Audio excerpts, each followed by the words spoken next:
देखिए, जब ये मैंने खबर पढ़ी कि अमेरिका के प्रेसिडेंट डोनाल्ड ट्रंप ने वेस्ट बंगाल, पश्चिम बंगाल के जीत पर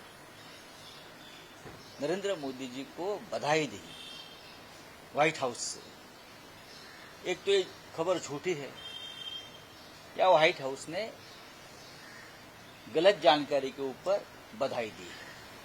मुझे लगता है खबर झूठ फैलाई है। ये हमारा फेडरल डेमोक्रेसी का इंटरनल मैटर है। एक कल ग्राम पंचायत चुनाव में मोदी जीतेगा तो प्रेसिडेंट ट्रंप या मैक्रॉन और ये सब लोग स्टारमर ये मोदी को बधाई देंगे। बीजेपी वाले को, आईटी सेल को समझना चाहिए उनको। सबसे पहले अमेरिका एक सबसे बड़ा डेमोक्रेटिक कंट्री है, भारत भी है। भारत में क्या चल रहा है डेमोक्रेसी के नाम पर, यह पूरे विश्व को पता है, लेकिन मजबूरी भी है। राहुल गांधी जी, उद्धव ठाकरे जी, ममता बनर्जी बार बार इस बारे में अपनी बात रखते आए हैं। इसलिए मैंने सिर्फ, मेरा कर्तव्य है इस देश का नागरिक होने के बावजूद, कि प्रेसिडेंट डोनाल्ड ट्रंप को करेक्ट करे। इस देश में, पश्चिम बंगाल में, तमिलनाडु में, आसाम में डेमोक्रेसी के नाम पर क्या खेल चल रहा है, ये विश्व को भी पता होना चाहिए। मैं ये नहीं मानूंगा कि मेरा ट्वीट डोनाल्ड ट्रंप ने पढ़ लिया और कुछ उसका ऊपर कर, नहीं, मेरा कर्तव्य मैंने किया। देश के लाखों करोड़ों लोगों ने ये करना चाहिए कि डोनाल्ड ट्रंप, एक राज्य के चुनाव, कोई पार्टी जीत जाती है किसी देश में, तो प्रेसिडेंट ऑफ अमेरिका, उनके पास कितने काम पड़े हैं। वो हॉर्मुज की समुद्र धुनी को खोलना है, उनके सामने बड़ा ईरान और इजराइल का युद्ध में उनको ध्यान देना है। हाँ, बहुत सी बातें हैं। तो वेस्ट बंगाल में मोदी जीत गया, यहाँ वो जीत गया, उसके ऊपर वो बधाई देगा। ये बीजेपी वाले मोदी जी की छवि खराब कर रहे हैं। तमिलनाडु के गवर्नर अपॉर्चुनिटी नहीं दे रहे सबसे बड़ी बात को। ये टीवी के है। एक देखो, टीवी के 108 एमएलए उनके चुनकर आए हैं। संविधान ये कहता है कि सबसे बड़ी पार्टी को सबसे पहले बुलाया जाता है और बहुमत सिद्ध करने का जो फ्लोर है वो विधानसभा है। महाराष्ट्र में कोश्यारी ने क्या बहुमत देखा था? जब सुबह का शपथ लिया था 5 बजे, और उसके बाद जब उद्धव जी ने जब इस्तीफा दिया तो कहाँ बहुमत देखा था उसने? तो ये जो है भारतीय जनता पार्टी के जो एजेंट बैठे हैं राजभवन में, नाम तो लोक भवन किया है ना, नाम का लोक भवन है, लेकिन लोक भवन में लोगों की भावनाओं की, मतों की हत्या होती है। 108 वाले पार्टी को सबसे पहले बुलाना चाहिए, यह हमारा संविधान कहता है। लेकिन तो मैंने कहा, कल मैंने ट्वीट किया था, कल बीजेपी का वहां एक सदस्य चुनकर आया है, उनको बुलाइए और उनको 5 साल का समय दीजिए बहुमत सिद्ध करने के लिए और 108 लोगों को बहुमत जुटाने के लिए। एक है बीजेपी का तमिलनाडु में एक सदस्य चुनकर आया है, फिर राज्यपाल ने उनको बुलाया, चलो आप आइए, और उनको 5 साल का समय दीजिए बहुमत सिद्ध करने के लिए। 5 साल बीजेपी यही कर सकते है, ये कर भी सकती है बीजेपी। चलिए, ममता बनर्जी को भी असेंबली को डिसॉल्व कर दिया गवर्नर ने पश्चिम बंगाल। देखो, अब उसका ऊपर क्या बात करेंगे, ये कॉन्स्टिट्यूशनल प्रोविजन है। अब ममता जी लड़ाई करेंगी, ममता जी के लड़ाई में हम सब लोग शामिल होंगे। उद्धव ठाकरे साहब ने भी उनसे बात की है। पूरे देश में लोकशाही, लोकतंत्र बचाने के लिए जंग जारी रहेगा और हम सब लोग उनमें शामिल होंगे। अखिलेश यादव भी गए थे, सब लोग जाएंगे। लॉ एंड ऑर्डर का सवाल उठाया, किससे कोई लॉ ऑर्डर का सवाल नहीं है। जब बीजेपी जहां जहां जाती है, सरकार बनाते हैं, वहां लॉ एंड ऑर्डर खुद खराब कर देती है। बोला मराठी प्रश्न आहे, पश्चिम बंगालमध्ये घटनेनुसार आता ममता बॅनर्जी यांचं सरकार बरखास्त झालेलं आहे. ममता बॅनर्जी ठाम होत्या राजीनामा न देण्यावर, पण आता नव्या मुख्यमंत्र्यांच्या शपथविधीचे आणि नव्या सत्तेचे बंगालला वेध लागलेले आहेत. मोदी, शहा सगळे आता पश्चिम बंगालमध्ये या शपथविधीसाठी उपस्थित आहेत. नाही, मोदी शहा तो उपस्थित राहतील, जगभरातले लोक सुद्धा बोलवतील. कारण मी कालच बघितलं की डोनाल्ड ट्रम्पने म्हणे मोदींचं अभिनंदन केलंय पश्चिम बंगाल जिंकल्याबद्दल. भारतातलं एक संघराज्य, तिथे निवडणुका झाल्या, आमचा अंतर्गत विषय आहे. आणि त्यासाठी डोनाल्ड ट्रम्पला एवढे कष्ट का घ्यायची गरज? मुळात ती बातमी भारतीय जनता पक्षानं खोटी बातमी पसरवली की डोनाल्ड ट्रम्पने अभिनंदन केलं. कशा करता? पश्चिम बंगाल जिंकल्याबद्दल, आसाम जिंकल्याबद्दल. त्याच्यामुळे आज आम्ही डोनाल्ड ट्रम्पला एक इन्फॉर्मेशन दिलेली आहे एक्स पोस्टवर, त्यांना आम्ही टॅग केलं की कोणत्या परिस्थितीमध्ये भारतातली लोकशाही शेवटचे आचके देते हे आम्ही आज सांगितलं. डोनाल्ड ट्रम्पला काय काम नाही का? त्याला ते हॉर्मोज पोर्ट खोलायचं आहे, समुद्रधुनी खोलायची आहे, त्याला अनेक गोष्टी करायच्या आहेत. आणि भारतामधल्या ग्रामपंचायत निवडणुका, जिल्हा परिषद निवडणुका, बरं, आणि महानगरपालिका निवडणुकात मोदी जिंकले म्हणून तिथून अभिनंदन करतायत. काय खेळ चाललाय, काय गंमत चालली आहे सगळी बाबा. तामिळनाडूतील सत्ता स्थापनेबाबत देखील आपण एक ट्विट केलेलं आहे. हो, आंबेडकर असं म्हणतायत की बहुमत दाखवा, मी आता शपथविधी नाही, त्यांनी त्यापेक्षा बहुमत दाखवा हा विषयच येत नाही या संविधानामध्ये. सगळ्यात मोठ्या पक्षाला तुम्ही सरकार स्थापनेसाठी बोलवायलाच पाहिजे असं संविधान सांगते. आर्लेकर नावाचे जे राज्यपाल आहेत मूळचे गोव्यातले, लोकभवन नावाच्या जागेत ते बसतात. म्हणजे पूर्वीचं राजभवन, ते नावाचंच लोकभवन आहे. तिथे लोकभावनेचा कायम अपमान केला जातो. 108 आमदार ज्या पक्षाचे निवडून आले आहेत, तो सर्वाधिक मोठा पक्ष आहे. बाकीच्या इतर पक्षांना 60 किंवा 65चा आकडा सुद्धा पार करता आलेला नाही. आमची भारतीय घटना सांगते की सर्वात मोठ्या पक्षाला सरकार स्थापनेसाठी आमंत्रण द्यायला पाहिजे.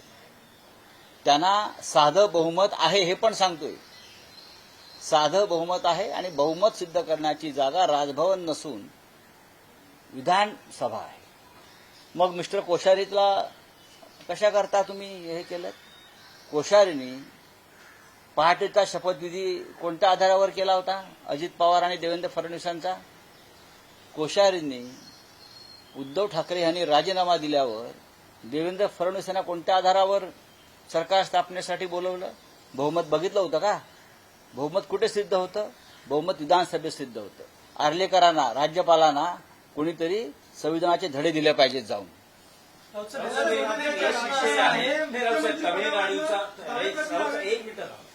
तमिळनाडूचाच विषय आहे. तमिळनाडूतले निकाल हे महाराष्ट्रातल्या प्रादेशिक पक्षांसाठी डोळ्यात अंजन घालणारे आहेत का?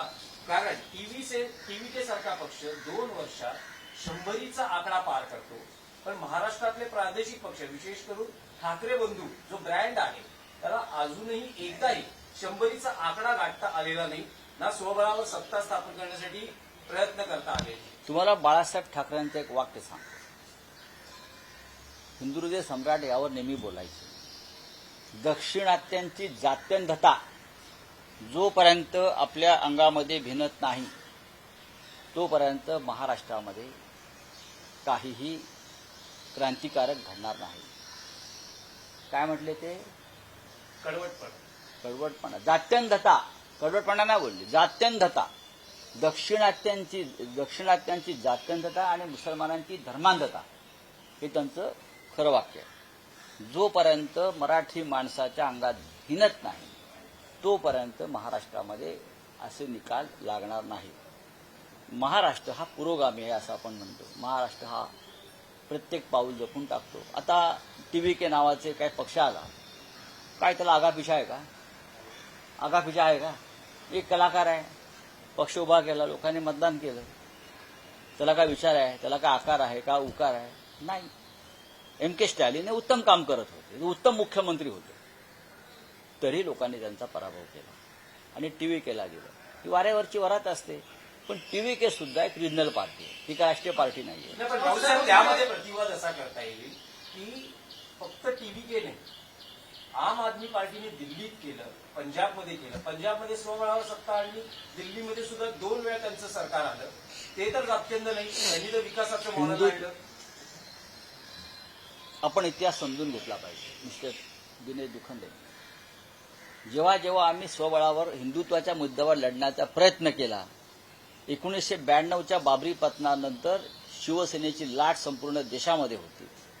आम्ही देशामध्ये जवळजवळ लोकसभेच्या 80 जागा लढण्याचं निश्चित केलं होतं आणि आम्हाला खात्री होती त्यावेळेला महाराष्ट्रासह उत्तर प्रदेश, मध्य प्रदेश, राजस्थानमध्ये आम्हाला जागा तेव्हा आम्ही सहज जिंकू शकलो असतो. एवढे बाळासाहेब ठाकरेंचं वलय निर्माण झालं होतं.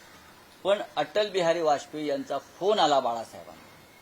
त्यांनी बाळासाहेबांना विनंती केली, तुम्ही जर लढलात हिंदुत्वाच्या मुद्द्यावर, आज तुमचं प्रचंड वलय निर्माण झालं तर भारतीय जनता पक्ष आणि आपल्यामध्ये हिंदुत्वाची मतं विभागली जातील बाळासाहेब. तेव्हा बाळासाहेबांनी मोठ्या मनानं असं सांगितलं आम्हाला सगळ्यांना की आपण अटलजींचं मान्य केलं पाहिजे की आपल्याला भारतीय जनता पक्षाला हिंदुत्वाच्या मुद्द्यावर त्रास होईल अशी भूमिका आपण घेता कामा नये. तेव्हा आमच्या देशभरामध्ये 25 ते 30 खासदार निवडून आले असते असं वातावरण 92 साली होतं. बाबरी पतनानंतर बाळासाहेब ठाकरे हिंदुहृदय सम्राट म्हणून शिखरावर गेले होते. महाराष्ट्रामध्ये जर आम्ही भारतीय जनता पक्षाबरोबर युती केली नसती हिंदुत्वाच्या मुद्द्यावर तर महाराष्ट्रामध्ये आम्ही स्वबळावर सत्तेत आलोच असतो. पण भारतीय जनता पक्षाला बाळासाहेब हिंदुत्वाच्या मुद्द्यावरती आपण एकत्र येऊ. जे उद्धव ठाकरे यांचं म्हणणं आहे, तुम्हाला आठवत असेल 25 वर्ष आमची युतीमध्ये कुजली आणि सडली, ते सत्य आहे. आम्ही जर स्वतंत्रपणे तेव्हा गेलो असतो तर आज महाराष्ट्रात दुसरं हिंदुत्व दिसलं नसतं, नकली. राऊत साहेब, त्या विषयावर फक्त एकच प्रश्न आहे, त्यावर एकच प्रश्न आहे की 1966 साली बाळासाहेबांनी मराठी माणसाच्या न्याय हक्कासाठी शिवसेना नावाची सुरुवातीला बिगर राजकीय मराठी संघटना काढली. तशी महाराष्ट्राला आज एका अराजकीय मराठी संघटनेची गरज आहे असं तुम्हाला वाटतं का? त्याचं उत्तर देण्याचं सध्या ही जागा नाहीये. पण मराठी माणसाच्या प्रश्नावरची आंदोलनं आणि भूमिका अधिक तीव्र व्हायला पाहिजे. काल नाशिकमध्ये मी स्वतः एका आंदोलनामध्ये उतरलो. आपल्याला माहीत असेल का उतरलो. नाशिकमध्ये मी स्वतः उठलो विश्रामगृहातून आणि आम्ही चालत कलेक्टर ऑफिसमध्ये घुसलो. आमच्या मागे लोक चालत आले. ही माझी भूमिका का होती, नाशिकमधल्या अमराठी बिल्डरांसाठी 5 गावातल्या मराठी शेतकऱ्यांच्या जमिनी जबरदस्तीनं ताब्यात घेण्याचा प्रकार काल सुरू झाला. काही दिवसापासून IAS अधिकारी पवन दत्ता जो असिस्टंट कलेक्टर आहे तो हातामध्ये दांडा घेऊन त्या घराघरात घुसून म्हाताऱ्या बायांना, महिलांना बेदम मारत होता. जखमी झाले. ही आमची जी तळमळ आहे ही मराठी माणसांवरती अशा प्रकारे अन्याय होऊ नये यासाठीच आहे. आणि ही तळमळ बाळासाहेब ठाकरेंच्या विचारातून आलेली आहे ना. दुसरी संघटना करून हेच करणार आहे ना. आम्ही ते करतोय ना गेले 60 वर्ष. दुसरं कोणी गेलं का काल कलेक्टर ऑफिसमध्ये? दुसरं कोणी काल घुसलं का, आवाज उठवला का? शिवसेना म्हणून मी गेलो. माझ्या मागे असंख्य शिवसैनिक पदाधिकारी होते, जनता होती. हेच आहे ना काम प्रादेशिक पक्षाचं. दुसरं काय आहे? आमच्या नाशिकमध्ये आमच्या शेतकऱ्यांवर बिल्डरांच्या फायद्यासाठी, बिल्डर कोण? अग्रवाल, ठक्कर, अमुक तमुक, ज्यांनी 500 कोटीचा म्हाडातला घोटाळा करून सरकारला लुटलाय, अशा सर्व बिल्डरांसाठी तुम्ही आमच्या शेतकऱ्यांच्या जमिनी रिंग रोडच्या नावाखाली जबरदस्ती न घेता एक तरी पक्ष, भाजपा असेल किंवा अन्य पक्ष उभा राहिला का? मग आम्ही का उभे राहिलो? आमचा प्रादेशिक अस्मितेचा पक्ष म्हणून आम्ही उभे राहिलो. हे समजून घेतलं पाहिजे तुम्ही. बोला. हो, आहे ना, आहे ना. हा प्रश्न तुम्ही देवेंद्रजींना विचारा. ते म्हणतील असं काहीच नाही. आम्ही जगात पहिला क्रमांकाचा महाराष्ट्र आहे. महिला फार सुखी आहेत सांगतील ते. राज्याच्या राजकारणामध्ये मुख्यमंत्री पदावर दावे प्रतिदावे होत आहेत. जयंत पवार म्हणतात की 2029ला सुनेत्रा पवारांनी मुख्यमंत्री व्हावं. माझ्या जय पवार यांना शुभेच्छा आहेत. त्यांनी त्यांच्या आईला मुख्यमंत्री करावं. आमच्या शुभेच्छा आहेत. धन्यवाद.